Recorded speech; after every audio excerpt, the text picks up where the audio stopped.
ಆಕ್ರೋಶಕ್ಕೆ ಕಾರಣ ಆಗಿತ್ತು. ವರ್ಣ ಕಾಂಗ್ರೆಸ್ನ ಭದ್ರಕೋಟೆ, ನಾನೇ ಅಭ್ಯರ್ಥಿಯಲ್ಲಿ ಬಿಜೆಪಿಯಿಂದ ಯಾರೇ ಬಂದರೂ ಕೂಡ ಭಯವಿಲ್ಲ. ಶಾಸಕ ಡಾಕ್ಟರ್ ಯತೀಂದ್ರ ಸಿದ್ದರಾಮಯ್ಯ ಅವರು ಹೇಳಿಕೆಯನ್ನ ಕೊಟ್ಟಿದ್ದಾರೆ. ಯತೀಂದ್ರ ಅವರು ಈ ಮುಂಚೆ ಹೇಳ್ತಾ ಇದ್ರು, ನಮ್ಮ ತಂದೆ ಬರಬೇಕು, ಇಲ್ಲಿ ನಿಂತ್ಕೊಳ್ಬೇಕು, ಸೇಫೆಸ್ಟ್ ಪ್ಲೇಸ್ ಇದು, ಅದೃಷ್ಟದ ಕ್ಷೇತ್ರ ಅಂತ ಹೇಳ್ತಾ ಇದ್ರು. ಆದರೆ ಸಿದ್ದರಾಮಯ್ಯನವರು ಕೋಲಾರದತ್ತ ಮುಖ ಮಾಡಿದ್ರು. ಸೊ ಹೀಗಾಗಿ ಯತೀಂದ್ರ ಅವರೇ ನಿಂತ್ಕೊಳ್ತೀನಿ, ನಾನೇ ಇಲ್ಲಿ ಅಭ್ಯರ್ಥಿ ಕಾಂಗ್ರೆಸ್ನಿಂದ ಅಂತ ಹೇಳಿದ್ದಾರೆ. ನಮ್ಮ ತಂದೆ ಕೋಲಾರದಿಂದಲೇ ಸ್ಪರ್ಧೆ ಮಾಡ್ತಾರೆ, ಹೀಗಾಗಿ ವರ್ಣ ಕ್ಷೇತ್ರದಿಂದ ನಾನೇ ಸ್ಪರ್ಧೆ ಮಾಡ್ತೇನೆ. ಶಾಸಕ ಡಾಕ್ಟರ್ ಯತೀಂದ್ರ ಸಿದ್ದರಾಮಯ್ಯ ಅವರ ಹೇಳಿಕೆ ಇದು. ಸಿದ್ದರಾಮಯ್ಯನವರ ಪಾಲಿನ ಅದೃಷ್ಟದ ಕ್ಷೇತ್ರ.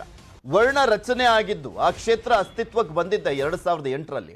ಆ ಟೈಮ್ನಲ್ಲಿ ಸಿದ್ದರಾಮಯ್ಯನವರು ಮೊದಲ ಬಾರಿಗೆ ಶಾಸಕರಾಗ್ತಾರೆ, ಅದಾದ್ಮೇಲೆ ವಿರೋಧ ಪಕ್ಷ ನಾಯಕರಾಗ್ತಾರೆ. 2013ರಲ್ಲಿ ಎರಡನೇ ಬಾರಿಗೆ ಸಿದ್ದರಾಮಯ್ಯನವರು ಗೆಲ್ತಾರೆ, ಅದಾದ್ಮೇಲೆ ಮುಖ್ಯಮಂತ್ರಿ ಗಾದಿಗೆ ಇರ್ತಾರೆ. ಇನ್ನು 2018ರಲ್ಲಿ ಅವರು ವರ್ಣದಲ್ಲಿ ನಿಂತ್ಕೊಳ್ಳೋದಲ್ಲ, ಚಾಮುಂಡೇಶ್ವರಿ ಬದಾಮಿಲಿ ನಿಂತ್ಕೊಳ್ತಾರೆ. ಆ ಕ್ಷೇತ್ರದಲ್ಲಿ ಯತೀಂದ್ರ ಸಿದ್ದರಾಮಯ್ಯನವರು ಅಭೂತಪೂರ್ವವಾದಂಥ ಗೆಲುವನ್ನ ಸಾಧಿಸ್ತಾರೆ. ಈ ಬಾರಿ 2023ರ ಸಂದರ್ಭದಲ್ಲಿ ನಾನೇ ಕಾಂಗ್ರೆಸ್ ಅಭ್ಯರ್ಥಿ ಅಂತ ಹೇಳ್ಕೊಂಡಿದ್ದಾರೆ ಯತೀಂದ್ರ. ವರ್ಣ ಕ್ಷೇತ್ರದಲ್ಲಿ ತಂದೆಯವರು ಕೂಡ ಬಹಳ ಚೆನ್ನಾಗಿ ಕೆಲಸ ಮಾಡಿದ್ರು. ನಂತರ ನಾನು ಶಾಸಕನಾಗಿ ಕೂಡ ನಾನು ಕೂಡ ನನ್ನ ಶಕ್ತಿ ಮೀರಿ ಕೆಲಸ ಮಾಡಿ ಕ್ಷೇತ್ರದ ಜನರು ನಮ್ಮ ಕೆಲಸದ ಬಗ್ಗೆ ಅವರು ಸಂತೋಷವಾಗಿದ್ದಾರೆ ಅಂತ ಭಾವಿಸಿದ್ದೀವಿ.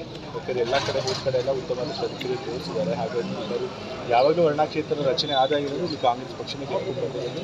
ಕಾಂಗ್ರೆಸ್ ಭದ್ರಕೋಟೆ ವರ್ಣ ಆಗಿದೆ, ಮುಂದೆ ಕೂಡ ಇಲ್ಲಿ ವರ್ಣ ಕ್ಷೇತ್ರ ಕಾಂಗ್ರೆಸ್ ಪಕ್ಷ ಗೆದ್ದಿದೆ. ಕೋಲಾರದಲ್ಲಿ ನಿಂತ್ಕೊಳ್ತೀನಿ ಅಂತ ಹೇಳಿ ಘೋಷಣೆ ಮಾಡಿದ್ದಾರೆ.